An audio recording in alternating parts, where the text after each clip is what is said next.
Ebenezer என்றால் உதவி செய்கிறவர் என்று அர்த்தம். ஆமென். இதுவரைக்கும் நமக்கு உதவி செய்த நல்ல தகப்பன் இனிமேலும் உதவி செய்வார். இந்த உதவி எப்படிப்பட்டது அப்படின்னா, ஒரு அப்பா தாம் பிள்ளைக்கு சைக்கிள் சொல்லிக் கொடுக்கறது போல, ஒரு அப்பா தாம் பிள்ளைக்கு நீச்சல் சொல்லிக் கொடுக்கறது போல, ஒரு அப்பா தாம் பிள்ளைக்கு வாழ்க்கையை கற்றுக் கொடுப்பது போல, ஒரு அப்பா தாம் பிள்ளைக்கு தொழிலை கற்றுக் கொடுக்கறது, வேலையை கற்றுக் கொடுக்கறது, தனக்கு தெரிஞ்ச அத்தனை திறமையும் தன்னுடைய அத்தனை செயல்களையும் தன் பிள்ளைக்கு கற்றுக் கொடுக்கறதுக்கு உதவி செய்வார். பார்த்தீங்களா? ஆமாம், சொல்லிக் கொடுப்பார் பாருங்க. அவனுக்கு சப்போர்ட்டிவாக இருந்து அந்த உதவி, இந்த உதவி. கரங்களை தட்டி எத்தனை புரியுது?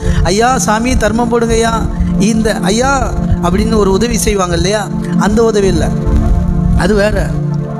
நீங்கள் பிள்ளை சொல்லுங்க.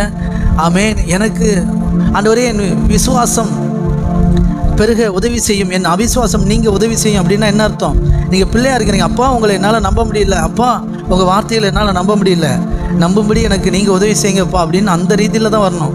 ஆண்டவரே அப்பா ஹல்லேலூயா, ஆண்டவரே அப்படியே என்னை தாழ்த்துகிறேன், ஒடுக்குகிறேன் அப்படின்னு சொல்லிட்டு அப்படியே நடுக்கத்தோடு வந்து நிற்கிறேன். அப்பா இறங்கும் சுவாமி அப்படி ஒரு நாள் சொல்லிடக்கூடாது. ஆமாம், உங்கள் தரத்தை நீங்கள் கெடுத்துடக்கூடாது. அவர் உங்களை பிள்ளையாக பெற்று வச்சுருக்கிறார். நீங்கள் தொல்லையாயிடக்கூடாது. சரிங்களா? சொல்லுங்கள். பிள்ளை நான் தொல்லையாயிடக்கூடாது. பிள்ளைன்னா ஆட்டோமேட்டிக்காக வரணும். சரிங்களா? உங்கள் பிள்ளை ஏன் தொல்லைன்னு சொல்கிறீங்க? உங்கள் பிள்ளைக்கு நீங்கள் எல்லாம் ஆயத்தப்படுத்தி வச்சுருப்பீங்க. அவன் சும்மா வந்துச்சா வருவீங்களா தருவீங்களா அப்படிம்பா. புரியுதுங்களா? ஆமாம், பிள்ளைன்னா பிள்ளைக்கு செய்ய வேண்டிய கடமை அப்பாவுக்கு இருக்குது. அவர் செய்வாருங்கிற நம்பிக்கையோடு இருக்கணும். அதான் பிள்ளை, நல்ல பிள்ளைக்கு அழகு. ஆமாம், எப்போ பார்த்தாலும் ஆண்டவரே அப்படியாக்கும் இப்படியாக்கும் சொல்கிறது தொல்லை. அதனால் நம்ம பிள்ளைகளாக இருக்கணும். ஓகே, நீங்கள் பிள்ளைங்க, அதிகாரம் இருக்குது, உரிமை இருக்குது, அவரே சொல்லியிருக்கிறார். ஆமென். எத்தனை விசுவாசிக்கிறீங்க? ஹல்லேலூயா. பொல்லாத தகப்பன் உங்கள் பிள்ளைகளுக்கு நீங்கள் நல்ல ஈவை கொடுக்க அறிந்திருக்கும் போது பரம தகப்பன் நமக்கு அதைவிட மேன்மையான ஈவுகளை, நன்மையான ஈவுகளை தருவது அதிக நிச்சயம் இல்லவா? எத்தனை விசுவாசிக்கிறீங்க?